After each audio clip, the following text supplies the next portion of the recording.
That is energetics.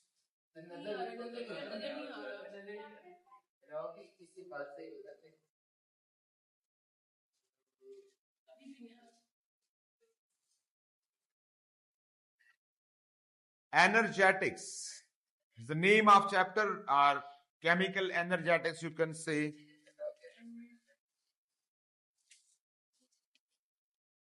Some chemical reactions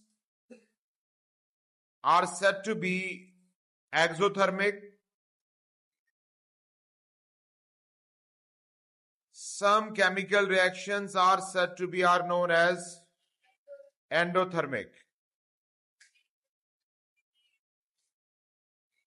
When a reaction is going to proceed, you know,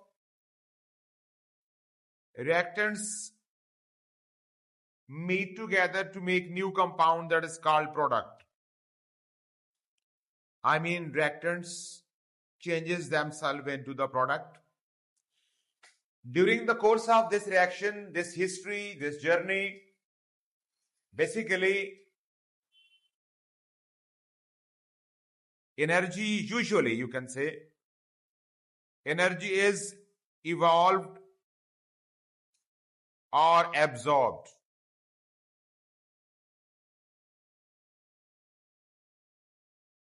ये chemical reaction की खूबी है, जब भी रिएक्शन होता है एनर्जी चेंज आती है.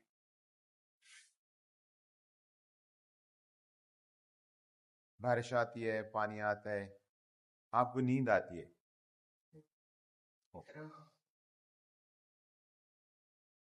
During the course of a chemical reaction, energy is released or absorbed. दुनिया के अक्सर रिएक्शन, मोस्टली जो रिएक्शंस हैं, उनमें या तो हीट एब्जॉर्ब होती है जब रिएक्शन होते हैं, या हीट इवॉल्व होती है. रिएक्शन दो तरह के होते हैं, एक को हम केमिकल रिएक्शन और एक को हम फिजिकल कहते हैं.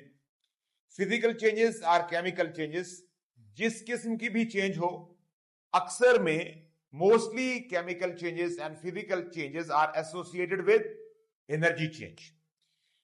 उन जो चीजें मिक्स होकर एक नया कंपाउंड बना रही होती हैं केमिकल रिएक्शन में, उनका टेम्परेचर या उनकी एनर्जी ओवरऑल या तो कम हो जाती है पहले से, या पहले से बढ़ जाती है.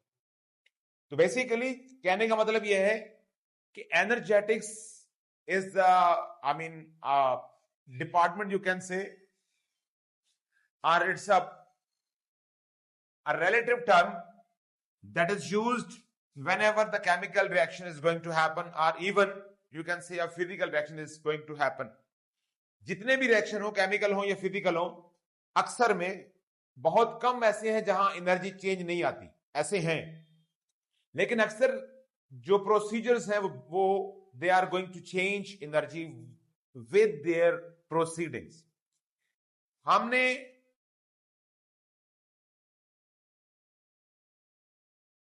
एक और टर्म यूज करनी है, that is called enthalpy.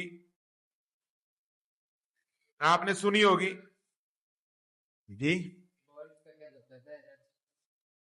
Evolve mean exit होना, एब्जॉर्ब मीन जज़ब होना, ऐड होना.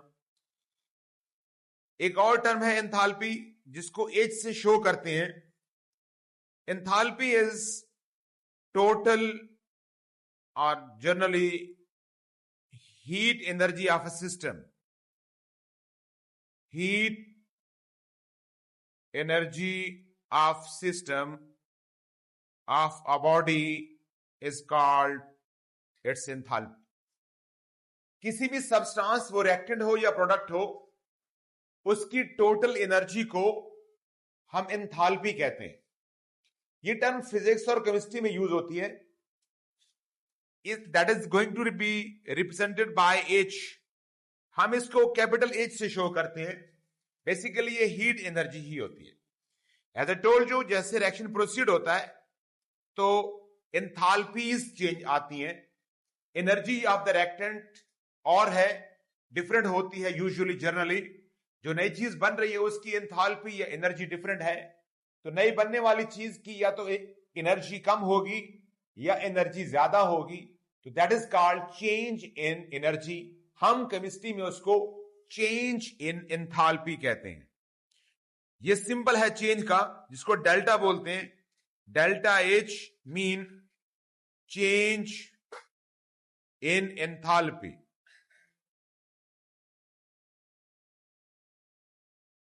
तो ये टर्म याद रखनी है आपने, enthalpy. Enthalpy is energy, heat energy. Other word you can से, अगर किसी भी रिएक्टेंट की हीट एनर्जी कैलकुलेट की जाए तो वो उसकी एंथैल्पी होती है, या किसी भी सब्सटेंस की। जब रिएक्शन होता है, reactants changes themselves into the product, तो एंथैल्पी भी चेंज होती है। पहली एंथैल्पी कोई डिफरेंट होगी या अक्सर डिफरेंट होती है as compare to the next compound that is going to be form, उसकी एंथैल्पी से। तो जो एंथैल्पी का चेंज आता है उसको हम डेल्टा एच से शो करते हैं, and it is said to be change in enthalpy. इसी से मालूम होता है आपका रिएक्शन एक्सोथर्मिक है या आपका रिएक्शन एंडोथर्मिक है। अगर कैलकुलेशन में डेल्टा एच का आंसर नेगेटिव आ रहा है, we called overall reaction is exothermic. अगर डेल्टा एच का आंसर पॉजिटिव इंटीजर है, we called that reaction is overall endothermic. Exo exit से निकला हुआ है, if the heat energy is given out then reaction is exothermic. अगर heat energy enter हो रही है सिस्टम में, दैट इज कॉल्ड एंडोथर्मिक। तो basically what are exothermic reactions? Reactions in which are during the course of a reaction if heat is going to exit from the system. अगर reaction के होते हुए जब रिएक्शन हो रहा हो और हीट एनर्जी बाहर जा रही हो टू द सराउंडिंग, उसको एक्सोथर्मिक रिएक्शन कहते हैं। What are endothermic reaction? If the reaction is happening and during the course of a reaction heat is coming from surrounding to the system. System क्या होता है? जो भी वेसल है जहां आप रिएक्शन कर रहे हैं, कोई रिएक्टेंट्स एक रिएक्टेंट दूसरे से मिल रहा है जिस वेसल के अंदर, उसको सिस्टम कहते हैं। रिएक्टेंट प्लस वेसल सिस्टम कहते हैं। तो अगर एनर्जी इंटर हो रही है सिस्टम के अंदर, एब्जॉर्ब कर रहा है बाहर से एनर्जी सराउंडिंग से सिस्टम, तो एंडोथर्मिक। और अगर आपका वेसल एनर्जी रिलीज कर रहा है, इवॉल्व कर रहा है, एग्जिट कर रहा है, तो उसको एक्सोथर्मिक कहते हैं।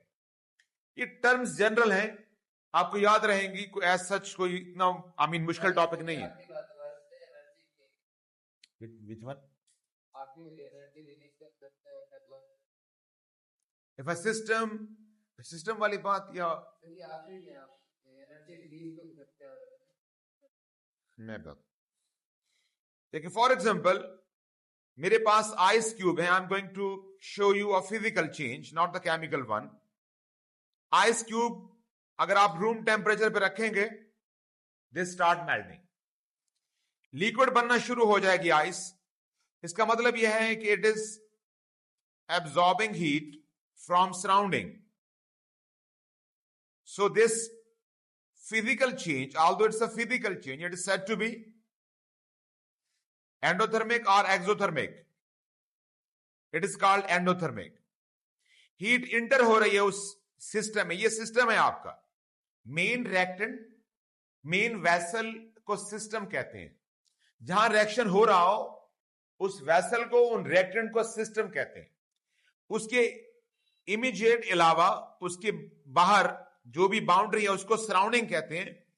अगर हीट सराउंडिंग से सिस्टम की तरफ जा रही है, रिएक्शन मिक्सचर की तरफ जा रही है, reaction is said to be endothermic generally. ये केमिकल रिएक्शन हो या फिजिकल चेंज हो, जो भी हो, इसका नाम, इसकी टाइप एंडोथर्मिक होगी।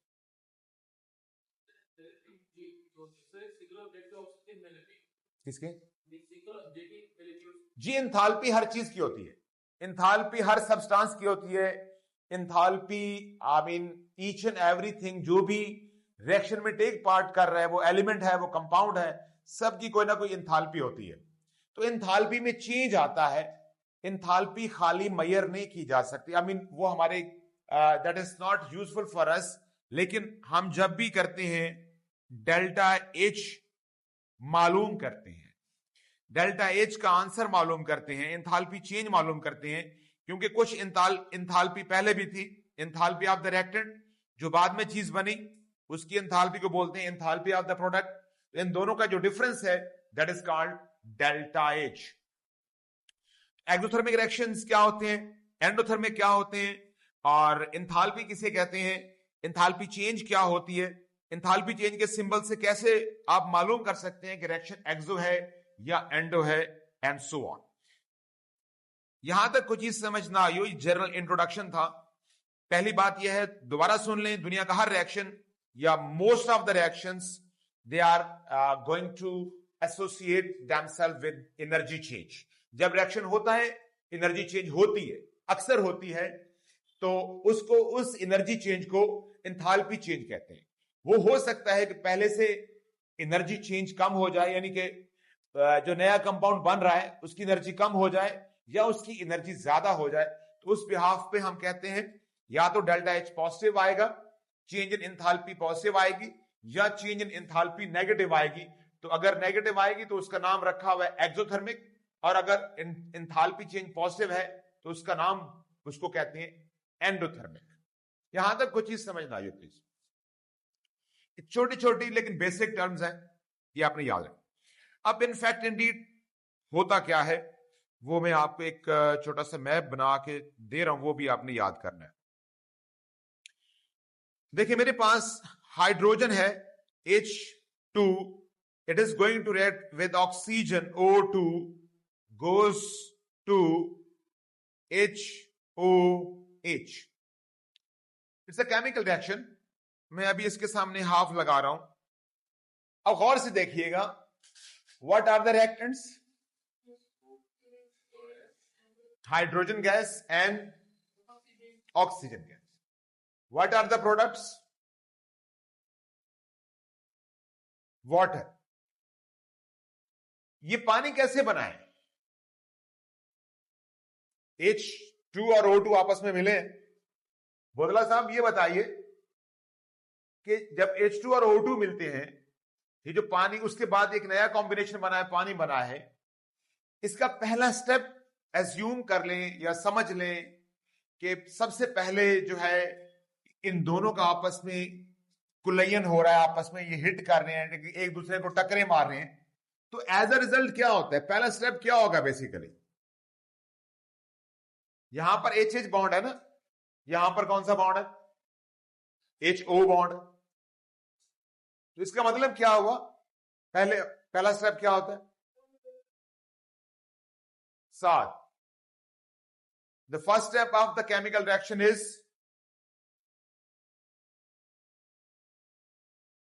The breakage of old bond. पहले स्टेप में ओल्ड बॉन्ड्स क्या होते हैं, टूट जाते हैं। This is the first step of every reaction, each and every reaction. आपको पता है अगर आपने बॉन्ड तोड़ना हो, then heat is absorbed, heat देनी पड़ती है। मैंने ये टेबल तोड़नी है, मुझे हीट लगानी पड़ेगी।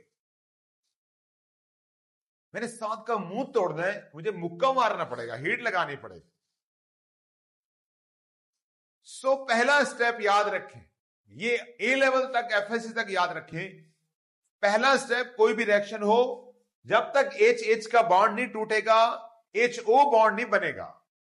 नए बॉन्ड के लिए पुराना बॉन्ड तोड़ना पड़ता है आप। So old bonds are broken first. सबसे पहले पुराने बॉन्ड टूटते हैं, फिर नए बॉन्ड बनते हैं। अब जो एनर्जी चाहिए, हीट, पहला जो हिस्सा है हर रिएक्शन का, उसमें हीट एब्सॉर्ब होती है। It is called endothermic portion of that reaction. पहला हिस्सा क्या होता है, endothermic. In each and every chemical reaction, दुनिया का कोई रिएक्शन वो ओवरऑल जो मर्जी हो, उसका पहला स्टेप एंडो होता है, हमेशा, हर दफा। Energy required to break the bond is called energy of activation. उसका खास नाम भी है, उसको एनर्जी ऑफ एक्टिवेशन बोलते हैं। Minimum amount of energy required to break the bond. जी बेटा, एनर्जी ऑफ एक्टिवेशन मैं लिख रहा हूं। मिनिमम एक ही बात है, amount of energy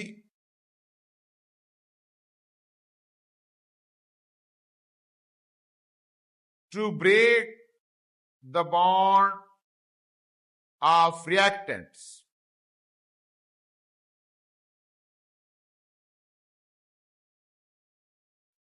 is called energy of activation। Minimum energy जो कि बॉन्ड तोड़ने के लिए चाहिए, रिएक्शन शुरू होने के लिए चाहिए, उसको एनर्जी ऑफ एक्टिवेशन कहते हैं।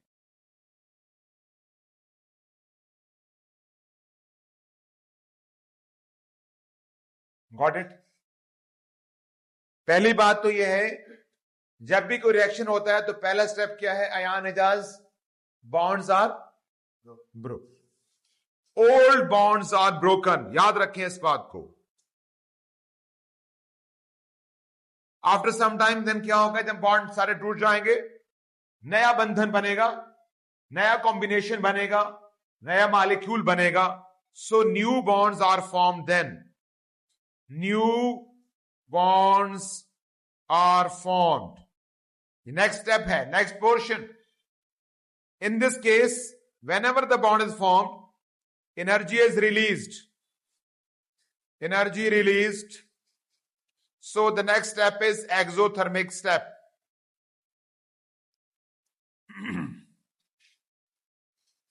एक ही रिएक्शन है, एक रिएक्शन, उसमें पहले सबसे पहले बॉन्ड टूटते हैं, हीट एब्जॉर्ब होती है। First step is endothermic step.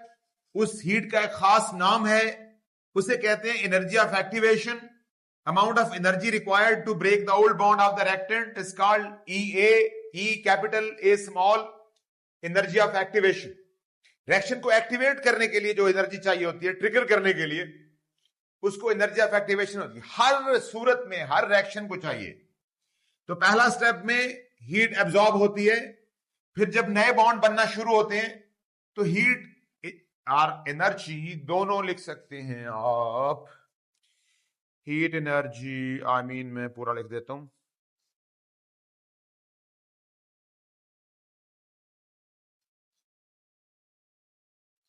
Heat energy is released. दूसरा स्टेप एक्सोथर्मिक है। पहला एंडोथर्मिक है, दूसरा एक्सोथर्मिक है। अब यहां पर डिसाइड होता है कि ओवरऑल रिएक्शन क्या है। सोचिए, if more heat is released than absorbed, what should be the sign of delta H? अगर ज्यादा एनर्जी रिलीज हुई है, अब्दुल्ला इरफान, ज्यादा एनर्जी रिलीज हुई है, कम एब्जॉर्ब हुई है, तो रिएक्शन एक्सो होना चाहिए या एंडो? एक्सो। गुड। अब ये वाली साइड विनर है, शाबाश। So reaction will be exothermic. तो ओवरऑल चेक करना होता है। हर रिएक्शन एंडो भी होता है, हर रिएक्शन एक्सो भी होता है, लेकिन आपने ओवरऑल जब देखना है तो उस वक्त आपने यही समझना है, चेक करना है, एनर्जी रिलीज्ड और एब्जॉर्ब को कंपेयर करना है। Delta H will be equal to negative. In this case, reaction will be exothermic. Got it? पहला पॉइंट ये है नंबर 1 पे, जो मैंने अभी आपको बोला है, बताया है। आपने पहली बात यही लिखनी है कि heat is absorb when old bond are broken. या एक और सेंटेंस में लिख देता हूं, ये 2 सेंटेंसेस आपने याद रखने हैं। पहला तो सुबह दोपहर शाम याद करना है, हर दफा लिखना है। P2 के अंदर आपने लिखना है बॉन्ड ब्रेकिंग इज एंडोथर्मिक,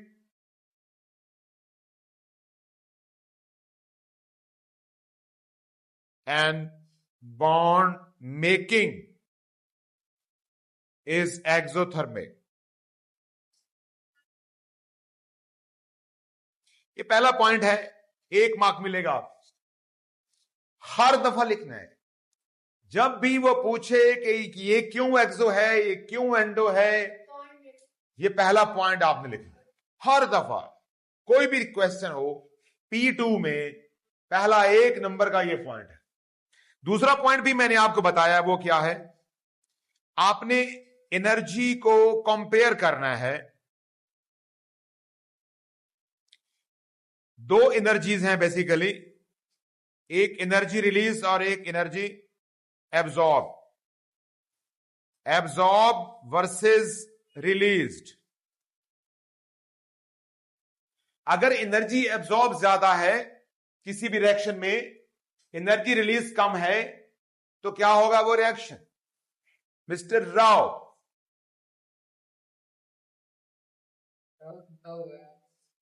तो अभी नींद खुली है उसकी।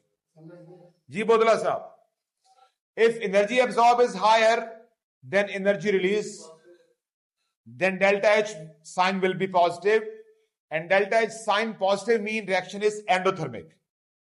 यही 2 पॉइंट याद रखने हैं, समझने हैं, लगाने हैं, और इधर उधर नहीं जाना है, ये अपने ख्याल का। तीसरा भी एक पॉइंट बता रहा हूं, एडिशनल है, अगर 3 मार्क का क्वेश्चन आ जाए तो फिर आपने देखना है। अब देखना है आपने, मैं एक जरा ब्लैंक जगह छोड़ रहा हूं, I mean bond broken versus bond formed. देखिए प्लीज, ये 3rd पॉइंट है। मैंने तीनों रिएक्शन, आई मीन आंसर्स लिख दिए हैं आपके लिए, एक मार्क का। पहले 2 लाजमी लिखने हैं, बाय डिफॉल्ट ऐसे लिखने। अब देखिए, जो बॉन्ड ब्रेक हो रहे हैं, फॉर एग्जाम्पल स्ट्रॉन्ग बॉन्ड टूट रहे हैं, weak bonds are being form. तो सोचिए, जरा सोचिए, गौर कीजिए, क्या अगर ये बात आपको बता दी जाए तो आप बता सकते हैं रिएक्शन एक्सो है या एंडो है? क्या? गुड। आप आज दूर बैठे, आपको आगे बैठना चाहिए, you are a good student. Strong bond टूट रहे हैं ना राव, स्ट्रॉन्ग बॉन्ड को तोड़ने के लिए ज्यादा एनर्जी एब्जॉर्ब होगी ना। जो नया बॉन्ड बन रहा है वो वीक है, जब बॉन्ड बनता है एनर्जी रिलीज होती है, वीक बॉन्ड बना है तो कम एनर्जी रिलीज होगी। सो अगर यहां पे स्ट्रॉन्ग वीक का वर्ड चेक करना है या लिखना है आपने, जिधर स्ट्रॉन्ग लिखा होगा वही पोर्शन, वही नॉमिनीज होगी आपकी रिएक्शन की। अगर मैं स्ट्रॉन्ग यहां लिख दूं इस साइड पर, तो आपका रिएक्शन एक्सोथर्मिक बन जाएगा। स्ट्रॉन्ग यहां लिखा हुआ है, strong bonds are broken as compare to the bond form, reaction endothermic है। अगर मजबूत बॉन्ड टूट रहे हैं, रिएक्शन एंडोथर्मिक।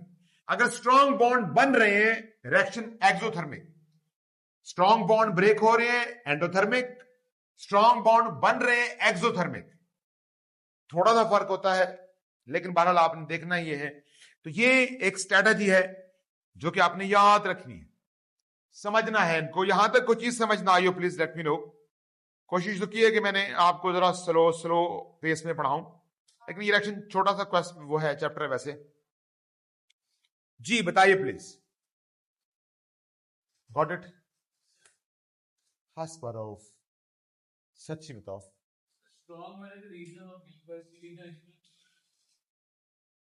पहले नंबर पे ये लिखना है, ऊपर वाला सबसे पहले वाला 1 मार्क।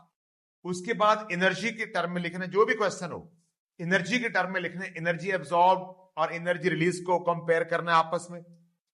और तीसरे नंबर पे अगर 3 मार्क का क्वेश्चन है तो फिर बॉन्ड स्ट्रेंथ पे आपने उसको डिस्कस करना है।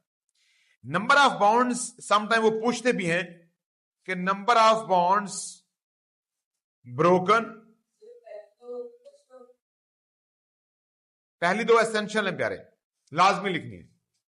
Number of bonds formed, number of bond पे चीजें डिपेंड नहीं करती होती। 100 बॉन्ड बने हैं, 1 टूटा है, क्या वो एक्सो होगा? जरूरी नहीं। नंबर ऑफ बॉन्ड नहीं चेक करने, कितने टूट रहे हैं कितने बन रहे हैं ये नहीं चेक करना। चेक क्या करना, स्ट्रेंथ। जो बॉन्ड टूट रहे हैं वो स्ट्रॉन्गर है, स्ट्रेंथन बॉन्ड है, तो इसको ज्यादा एनर्जी एब्जॉर्ब हुई होगी, तो जो पहला पोर्शन है उसने ज्यादा एनर्जी खाई होगी, ओवरऑल रिएक्शन एंडो है। अगर स्ट्रॉन्ग बॉन्ड बन रहे हैं, जो टूटे हैं वो वीक हैं, जो नए बन रहे हैं वो ज्यादा एनर्जी रिलीज करेंगे। अगर स्ट्रॉन्ग बॉन्ड बन रहे हैं इसका मतलब रिएक्शन आपका एक्सो है।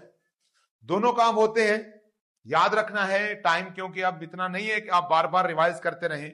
छोटा सा चैप्टर है, सिंपल बातें याद रखेंगे। अक्सर क्वेश्चन P2 में पूछते हैं और यही पूछते हैं, तो ये एक मैंने स्कीम आपको बताई है, होपफुली आपके काम आएगी। अगेन यहां तक कोई क्वेश्चन पूछना चाहें प्लीज।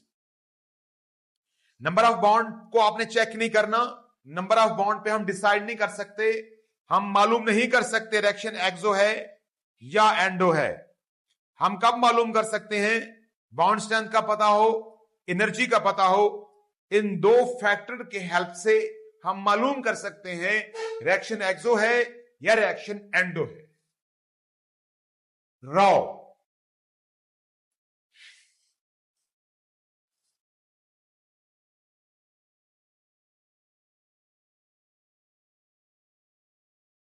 रॉ से मिलना पड़ेगा वापसी पे, मुझे मिल के जाए। ये लिख लिया आपने? नहीं लिख जी, बोतला गॉट इट, समझ आ गया आपको?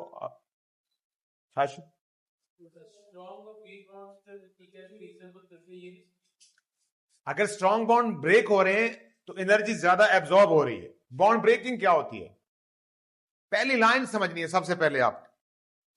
बॉन्ड जब हम तोड़ते हैं, bond breaking is endothermic. Strong bond तोड़ रहे हैं ना, तो इसका मतलब ज्यादा एनर्जी एब्जॉर्ब कर रहा हो। अगर स्ट्रॉन्ग बॉन्ड बन रहे हैं तो ज्यादा एनर्जी रिलीज कर रहा हो। आपने स्ट्रॉन्ग पे आपने चेक पॉइंट रखना है, स्ट्रॉन्ग किधर है, स्ट्रॉन्ग ब्रेक हो रहा है या स्ट्रॉन्ग बॉन्ड बन रहा है, ये दो चीजें आपने चेक करनी है।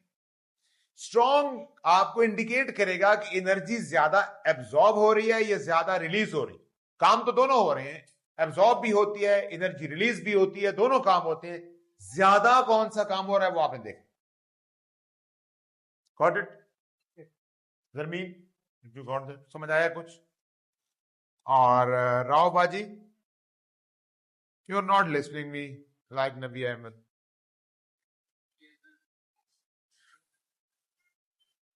Come towards different examples.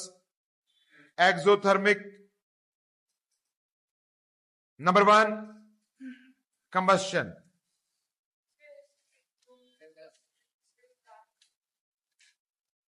Combustion means जलना, लकड़ी का जलना, पेट्रोल का जलना, गैस का जलना, दिल का जलना, सारे एक्सोथर्मिक। ड्रॉ ने मेरा दिल जलाया आज, exothermic reaction. So combustion, all type of burning is exothermic. Neutralization, acid base, exothermic.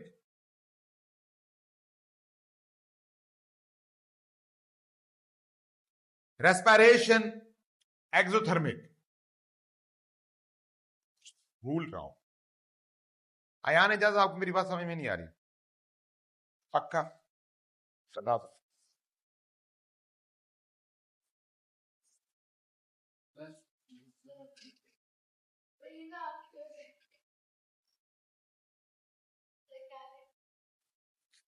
I am just seeing the examples.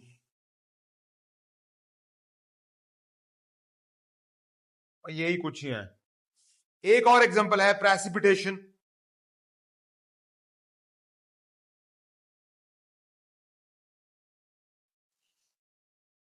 combustion, neutralization, respiration, precipitation, all are exothermic. याद रखनी, रट्टा मार। ये मेरी पुरानी बुक है, बेचारी चेंज हो गई है काफी सारी। वैसे तो ये मेरी गोल्डन बुक है। ये मैं इसलिए नहीं बोल रहा हूं क्योंकि मैंने लिखी है, नो, बच्चे कहते हैं जिसने पढ़ी दीवाना हो गया इसका। आ कब रही है, यानी जल्द आ रही है, विद इन 1-2 मंथ, 2 मंथ। थोड़ा टाइम नहीं है, मैं A2 की बुक में बिजी था, A2 की बुक मुकम्मल हो गई है, वो प्रिंट हो रही है, तो इंशाल्लाह इसका एक चैप्टर रहता था वो अब आ जाएगी। कहाँ चलेगी? वैसे तो ओल्ड बुक भी अच्छी अच्छी खासी इफेक्टिव बुक है, थोड़ा सिलेबस चेंज हो गया था और इसमें कोई प्रिंटिंग मिस्टेक थी, तो मैंने सोचा कि है अगर किसी के पास मेरी बुक है तो पेज नंबर 94 95 उसके ऊपर है ना, मैंने ये एक यही जो मैंने अब समझाया है, यही डायग्राम बनाई हुई है यहाँ पे। इसी को आपने रट्टा मारना है, फॉलो करना है अमीन, और आपका आंसर ठीक आएगा। कभी भी आपको परेशानी नहीं हो। Come toward the next one, endothermic reaction. Endothermic reaction कौन कौन से होते हैं? एमसीक्यूज जी, बुक की बुक अभी ना मैं आपको चलें देखता हूं, मैं दे दूंगा। एक्सोथर्मिक रिएक्शन क्या कौन कौन से हैं? Sorry endothermic, I am sorry, thermal decomposition. Thermal decomposition,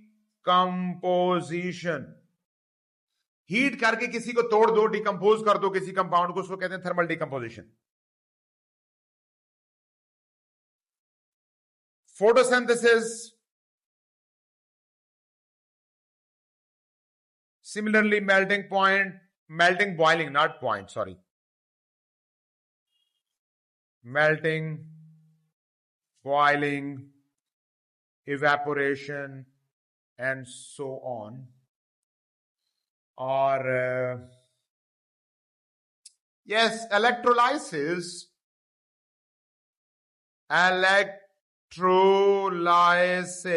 is endothermic.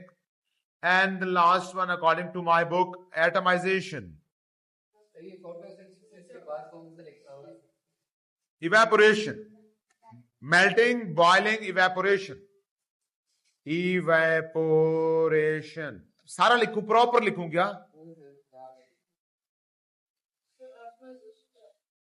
Atomisation mean making atoms. कहीं अगर एटम बन रहे हो आप, मॉलिक्यूल को तोड़ तोड़ के एटम बना रहे हो, मेकिंग एटम्स। वैसे पहले सिलेबस में था, अब नहीं है शायद, मेकिंग एटम्स।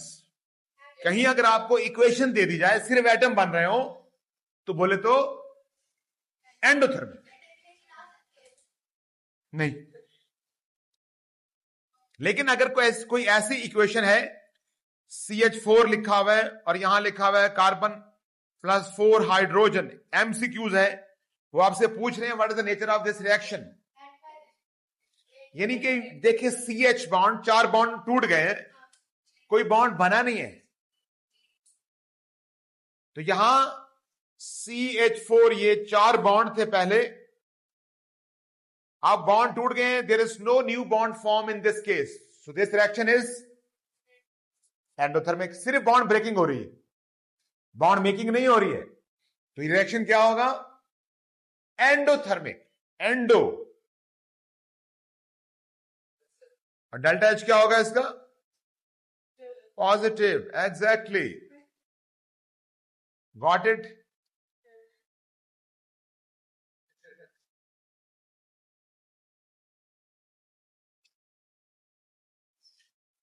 समझ नहीं आया? समझ आ गई? Okay, thank you very much. So that's all about today, thank you very much, have a nice day.